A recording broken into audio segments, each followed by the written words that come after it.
So it was in France last weekend with the brass band, but we had one of the instruments break on the way there. What? Oh, just a bit fell off, but, thank God somebody had a tube of glue.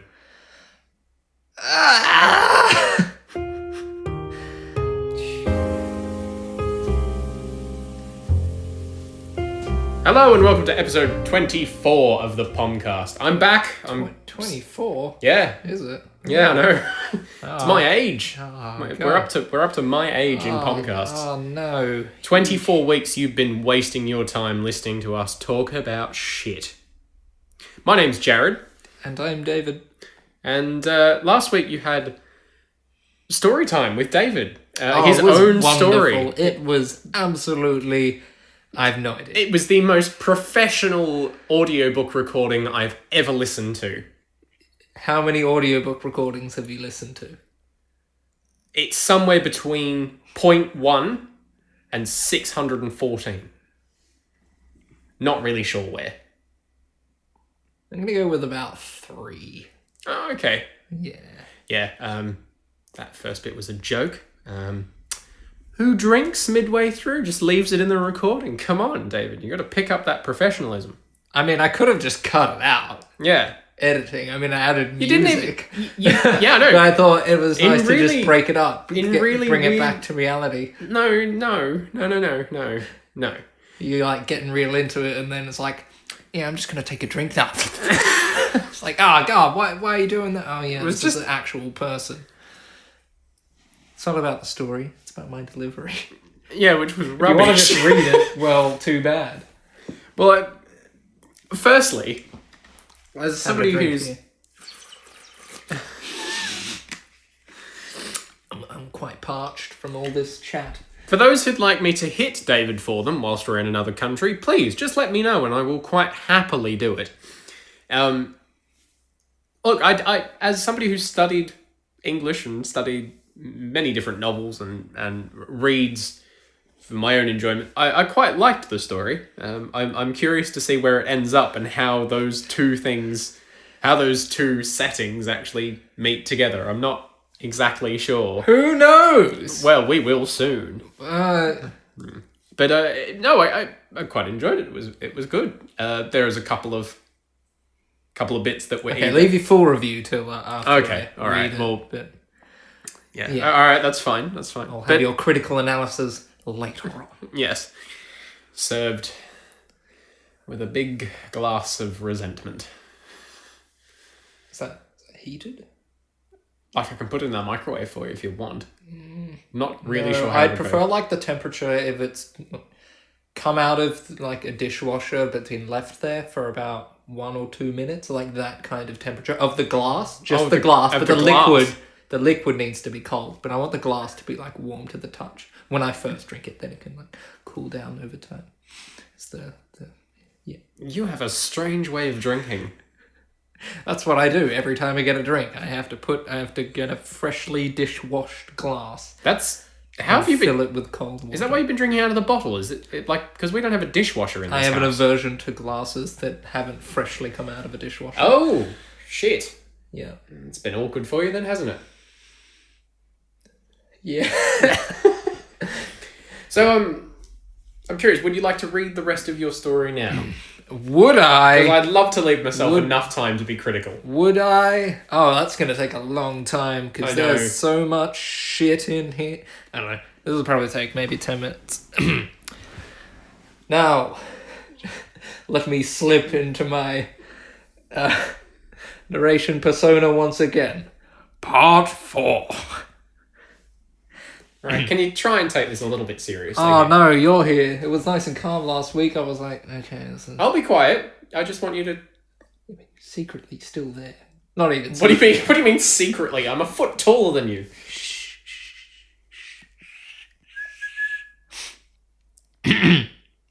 Part 4. 0.6. It's not... Alright, sorry. I'll shut up now. I'm just going to sit here quietly. Part 4. I was staring at them if you didn't. Fuck. The icy winds pierced the many layers of cloth on Varro's body. Being outside is bad enough, but the wind chill from speeding over Forsyth's surface on a snow cycle can kill any ill-prepared adventurer. The surroundings are bleak and almost entirely white. There is only a fade to light blue as one looks directly upwards. Moisture gathers on Varro's goggles inside and out, then freezes due to the conditions. He constantly brushes the powder from his vision. He looks down at his display. Ice is creeping in around the edges. The target location is still 17 kilometers away. Varro speeds on, hoping not to run out of power. There's no chance he'll survive if so. Varro had done it. He had connected with Paladin. The Simlink had done its work. He had newfound motivation and drive, no longer stuck in the unknown. Paladin was alive, but lost. Being reconnected was the embodiment of fulfilling. Paladin's mind was reactive and impulsive. Natural urges drove Paladin's movements with clear goals. Varro, being decisively logical, reveled in the simplicity and specificity of his linked companion, allowing him to purely discover through a separate yet intertwined mind that acts as his empathy, his morality, and an affinity for the uncomplicated.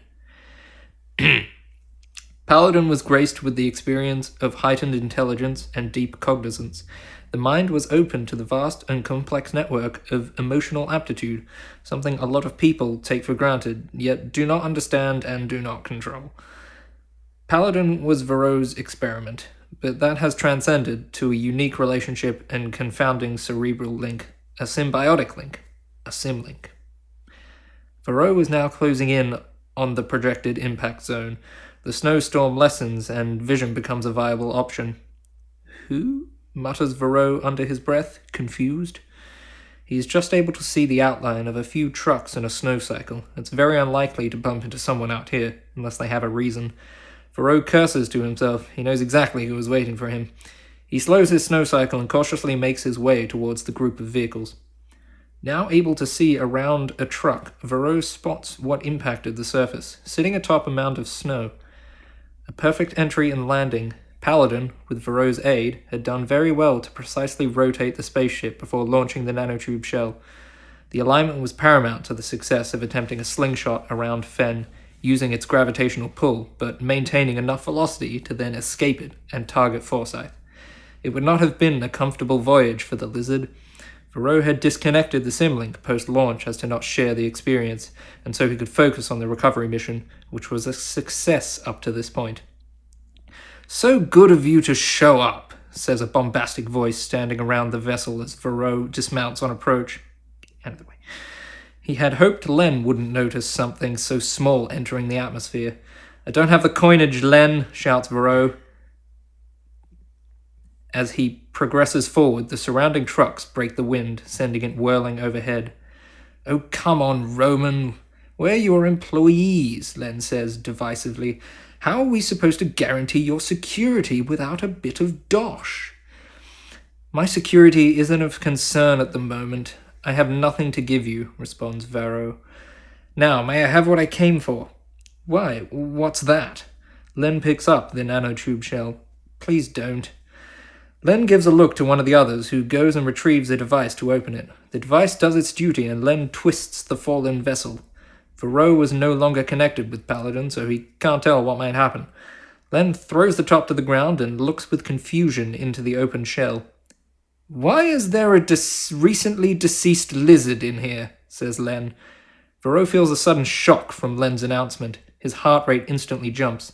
"Oh, no, it's alive, maybe," corrects Len. "Or it's just twitching from the impact."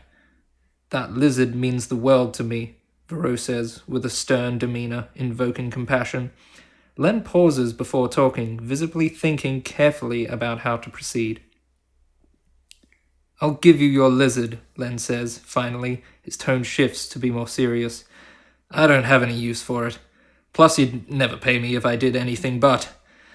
Varro relaxes his mind. "Don't think this is a kindness, though. We, again, both share a mutual interest in getting me money. It would be a shame if FSI found out where we stashed you away. I'm not confident we can obscure that information without the proper resources." Varro accepts the situation. He knows there are far worse smugglers to deal with, far stupider smugglers.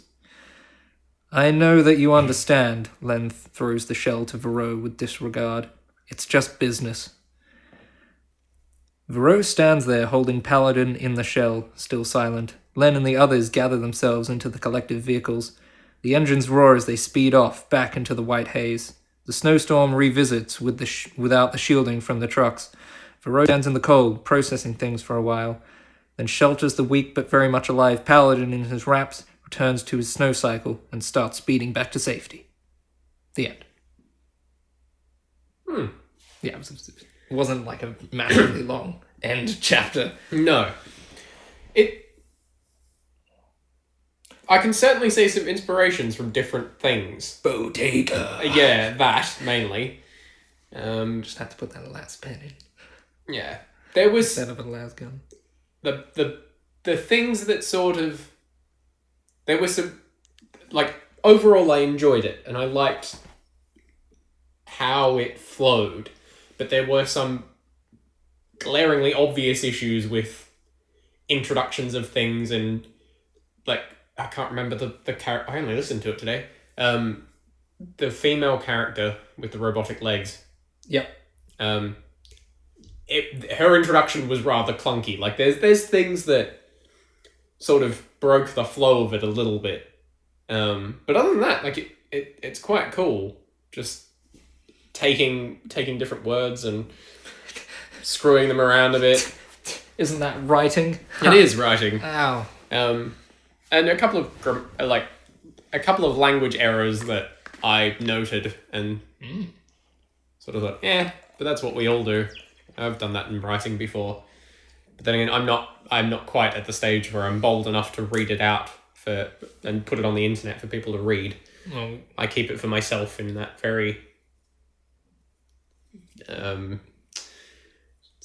selfish way. It's just for me at the moment. Have you finished writing any of them? No, but there's still... There you go. Yeah, but there are people that go online and post just chapters of their stories at a time for people to read, and they don't know when it's going to finish or how it's going to finish yet. They just still keep writing. People with a plan. Kind of. Yeah. I don't know, but it was good. And I suppose it's a good way to break up, considering I was away last weekend, which still feels weird that it was last weekend. It's odd. Does it seem years ago? Oh, like a month. No, it doesn't even... It seems like we only got back yesterday, to be honest. It doesn't... It feels like too much time has passed for... A week to be... Yeah. Over. Yeah. It's just... It was a really good trip. I can't fault anything, really, that happened on it. Probably apart from the humidity levels in France, but that's okay. Gross. Yeah. It's a bit gross.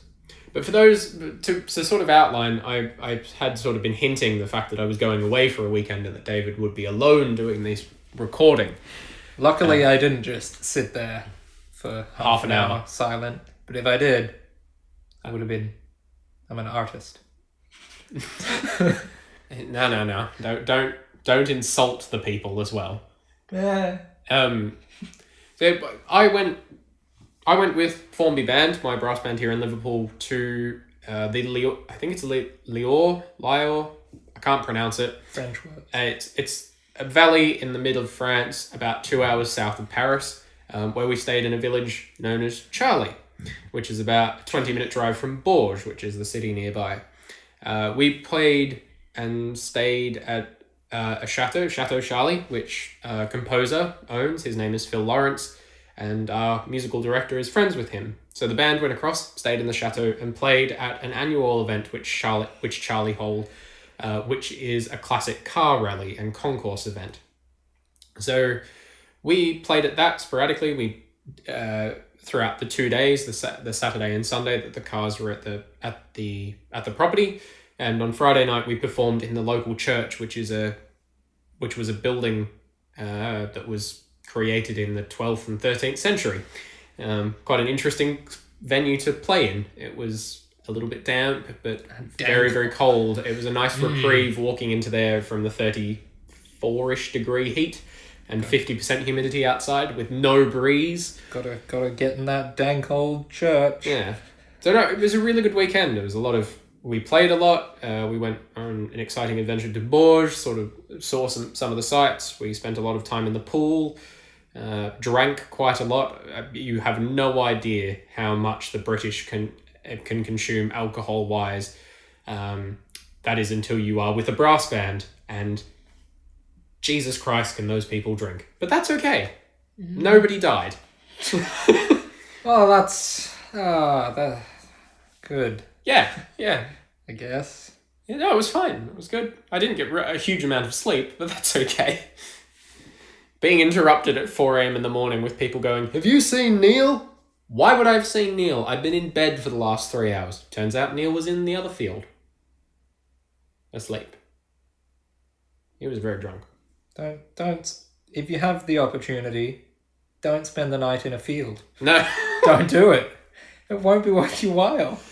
He didn't spend the entire night. Nobody really knows when he got there, but he's alive. I think. Yeah, he's alive. It'll be fine. Great. But yeah, I was in France, and that was a nice experience. Oh. And then I got back, and then I was at work and very tired, and yeah. The one thing that I can fault on the trip would be I never want to spend 17 to 18 hours straight on a bus again. It's not a pleasant journey. I would quite happily take the 22-hour flight back to Australia over that bus trip. And also being vetted back into the country when we were coming back was a horrible experience. Who are you? So as you pull, so there's quite a process getting back into the UK when you've been on mainland Europe. The way we went is we drove from Liverpool to Dover, caught the ferry from Dover to Calais, and then drove from Calais around Paris, then down to Charlie. Going back, we did exactly the same thing, but when you getting out of the UK is fine. You get to Dover, they scan your passport because all of them have the electronic card and chip in them now, and you get on the ferry and you go to France. That's fine.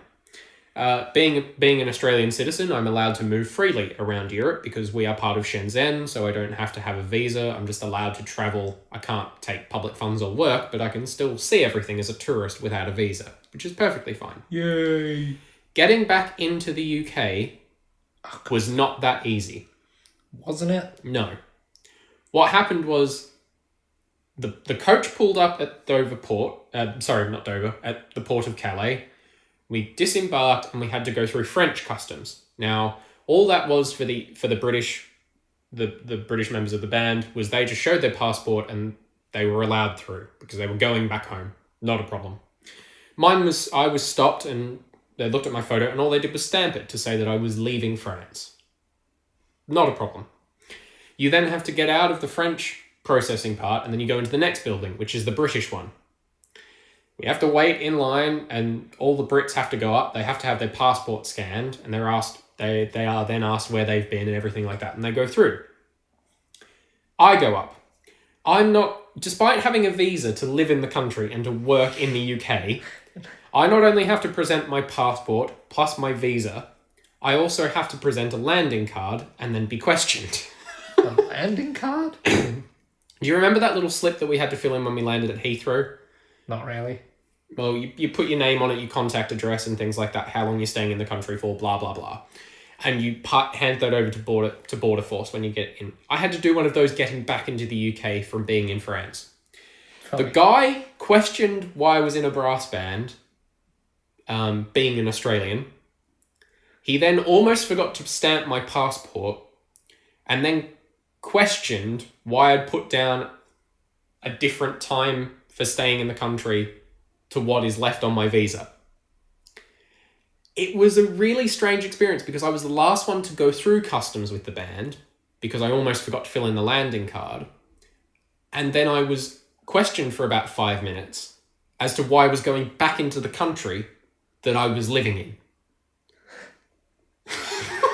Because I live there. I have to go to work tomorrow. Yeah, it was such an odd experience. It was fine and I was passed and everything like that, but I don't know why, as a Commonwealth citizen, I am still treated with such questioning, despite the fact that, yes, I am a Commonwealth citizen. I'm from Australia. The Queen is my head of state, and I have a visa to live in the United Kingdom. That's the bloody type of people who work there, innit? They get off on making you panic.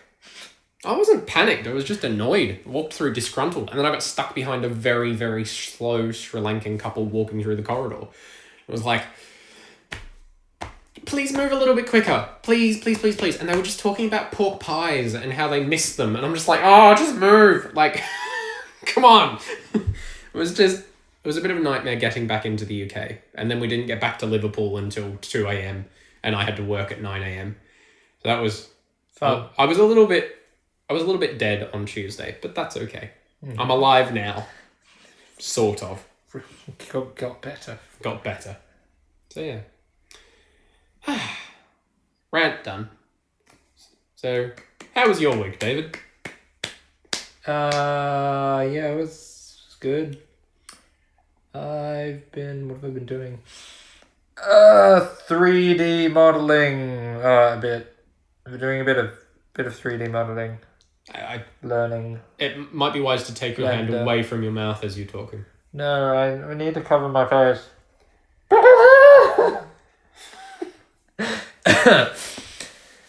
God, we've gone from somewhat professional just down into the pits of hell. No, I was gonna say. Hello, Satan. Hello. He's been saying this to me every morning. It's like, hello, Satan, and just respond, hello.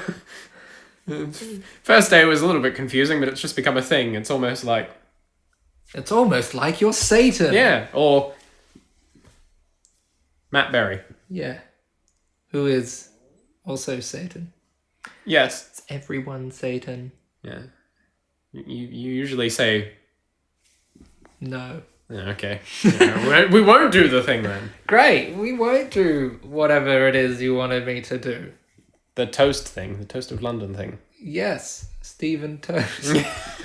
So, I've been learning Blender for the past week, which is an open source 3D modeling software for your computer, such as Windows and Mac and Linux, because it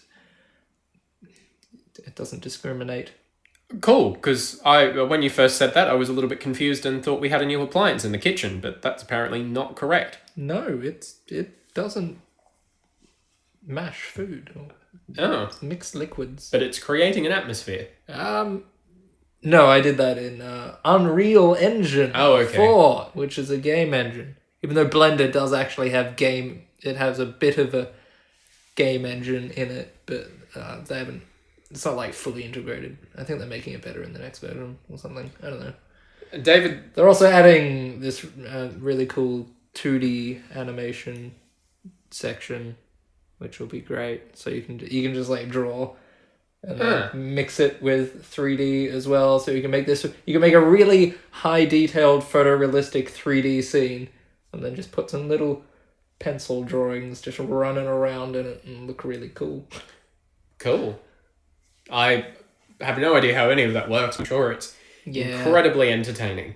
I don't know how it works, but I use it like basically. Cool. Very basically. I made a gravestone and another gravestone and a tree that was square. Lovely. And a lamppost. Nice. I'm an artist. Well, gotta, yeah. It's open to interpretation. Art. So, the other thing that happened... So what? Yes. Whilst you've been creating things on the computer... Yes. Subjectively. Art subjectively, yes. I've been doing more stuff with band. Because must have been Wednesday or Thursday. When was the first? Friday. Whoops. On Fucking idiot. On Friday, there was the announcement made for the Australian National Band Championships of 2018, which is going to be held in Melbourne. And that announcement was all of the test music. And I am really excited because they've finally picked a piece of music for C grade, which I like. C grade has traditionally been the grade that I play in, which is the second from the bottom, as D to A grade, and my band falls into C grade. And the piece is called The Graces of Love by Oliver Wasby. Now, yay, finally music that's not crap. Like, there have been some absolutely shocking test pieces that have been pulled out really across the country of late. And I know that David probably has heard me complain about them before, but has probably not really kept much of an interest because it's not that interesting to anybody who's not in a brass band. It's not. But this one is really good. I'm just the last couple of years we've had. Well, my band has played St. Austell Suite twice, which is crap. Is a blur. I hate that piece of music so much. Fucking hate it. I think both times I played it on B flat bass, and I just it might be because I'm playing it on B flat bass. Not really sure, but I just don't like it. It's just a horrid set of music. And then the other one that was picked was Sinfonietta No. 1, which was 2 years ago, I think, and that was a state test piece, and that was just too freaking difficult. So, why ask a community band to have mutes for other instruments that aren't cornets or trombones? No band owns a fucking euphonium mute. Why make everybody go out and spend $200 on a piece of metal that goes in the top? It was for something like 20 bars. And the state organising committee went, yeah, no, we have to have it. Why? Why make them go out and spend that money? Like, it's just... Anyway, I'm quite happy because there's a good piece of music. So, and I'm looking at all of the solo work as well, and it looks quite good. So I've got to go out and buy some sheet music, which is going to be fun. Do a solo. Yeah. And this links into something that we were talking about the other night in terms of solo, was something that one does, and the topic was what I was doing and getting fulfillment from. Because my understanding, without David's help before our conversation, was that I got fulfillment from just playing music. And it turns out when we discuss this, it's not that I get the fulfillment from just playing music for different bands, because there are parts of it that annoy me when you're in different ensembles. I get enjoyment from performing the music, and I got quite a lot of enjoyment. Must have been 2 years ago that I played solos and things at an Eisteddfod, which David's brother wrote my solo piece for, which was fantastic. So I was quite tired and sort of a bit of a mess from the week, but we didn't sort of get onto what you get fulfillment from. Who am I?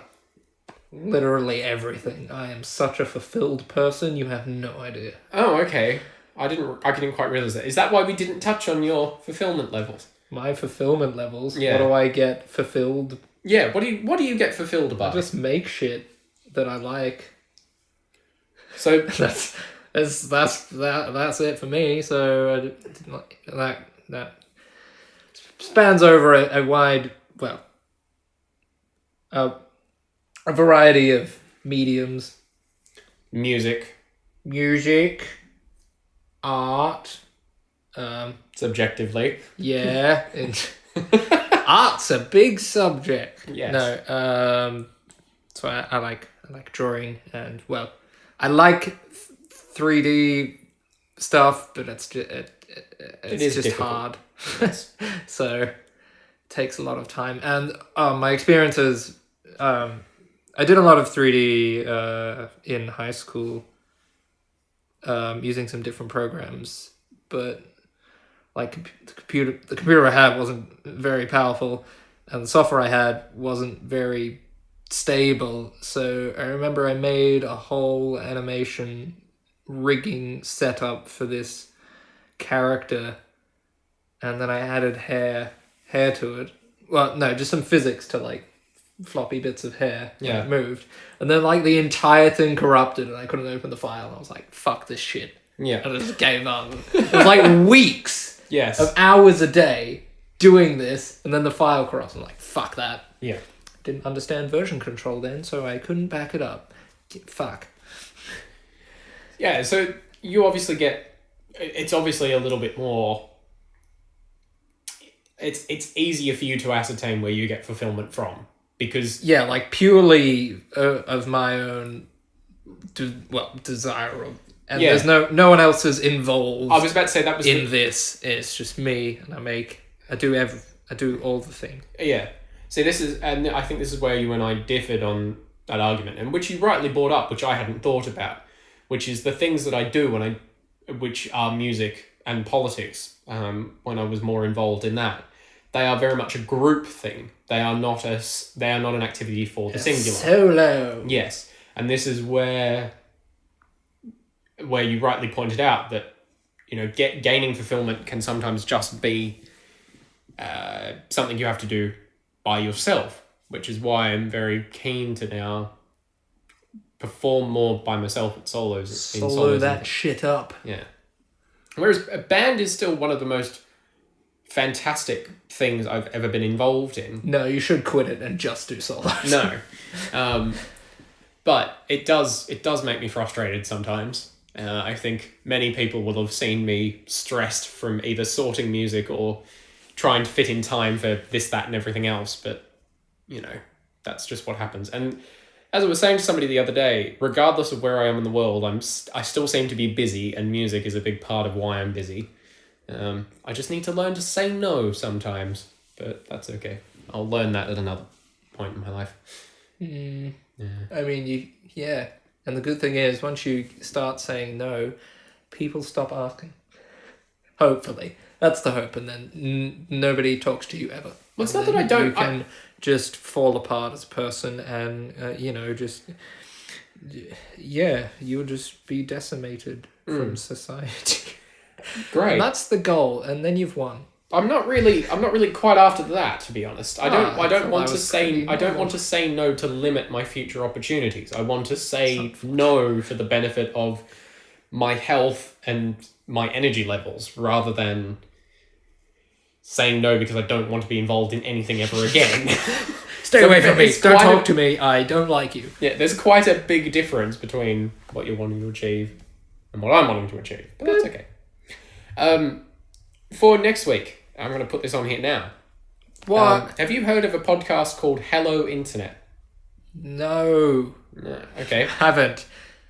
Podcasts I listen to. I've been listening to a lot of podcasts over the past few months. I mean, I've been listening to the Auntie Donna podcast since its inception, which is just, it's real fucked. But they do have some really interesting ones, like they have one with Tim Mitchen, a few ones with Tim Mitchen, and that was really interesting to go into, because he's helped them for a few of their sketches and songs, so that's pretty cool. Yeah. A lot of them are just fucking around, which is great, with someone like Demi Lardner or Daniel Sloss that just talk shit for a half an hour. That's fairly entertaining. Just play Rocket League. But I've listened to a few other podcasts, which is real. It's real good. It's the good pod. Anyway, what were you saying? Anyway, there's the Hello Internet podcast, which you will instantly recognize one of the voices, because one of them is it Yahtzee? No, it's CGP Grey. Yes. And Mike Brady, who is an Australian Brit who has worked in journalism and things like that. And I've only just started listening to them on recommendation from somebody that came on the I'm pretty France sure tour I with us. searched that the other day, because I was just going through my YouTube subscriptions and be like, do any of these people have podcasts? Yeah. And I found that one. I just hadn't. It's actually really good, because I think you will quite enjoy the topics and things like that, because, well, the first one is on being wrong on the internet. That's the title of it. So there's that.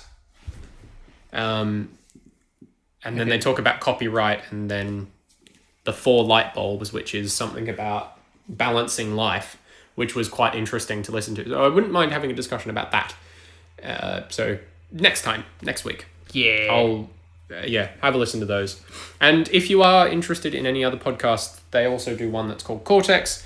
There is a very new podcast that has come out. You can find it on most platforms. That's called the Neat Stuff Pod. The first episode was an interview with Jay Foreman, who is quite a funny person that you'll find floating around on the YouTubes. What's a YouTube? And then another one that I listen to quite a lot is In Our Time History, which is from BBC Radio 4. So I'm trying to get into podcasts. So if you've gotten to the end, listen to We Are Not Doctors with Demi Lardner and Bart Freebairn.